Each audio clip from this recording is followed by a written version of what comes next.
আসসালামু আলাইকুম প্রিয় ভিউয়ার্স, নতুন একটা ভিডিও নিয়ে আপনাদের মাঝে হাজির হলাম। আজকে এলইডি টিভি 24 ইঞ্চি এলইডি টিভির সমস্যা কি মামু? এটা হচ্ছে স্টার্ট হয় না, লাল বাতি জ্বলে থাকে। লাল বাতি জ্বলে থাকে, স্টার্ট নেয় না। তো আমরা টিভিটা প্রথমেই খুলে নিব। এই যে নাটগুলো খুলতেছে।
এটা হচ্ছে তোমার এই টোকেন বোর্ড শর্ট আছে।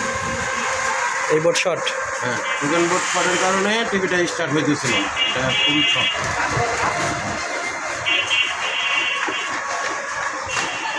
টোকেন বোর্ড ছাড়াই দিলাম, ছাড়াই দিয়া এই সুইচিং করলাম আমি এখান থেকে সুমের মাধ্যমে। এটা এখন স্টার্ট হলো। টিভি চালু হয়ে গেছে না? হ্যাঁ, এখন টিভি চালু হয়ে গেছে। ডিসপ্লে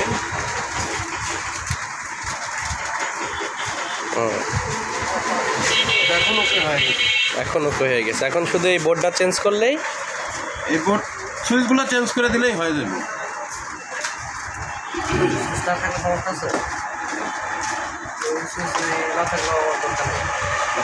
কাম নেই।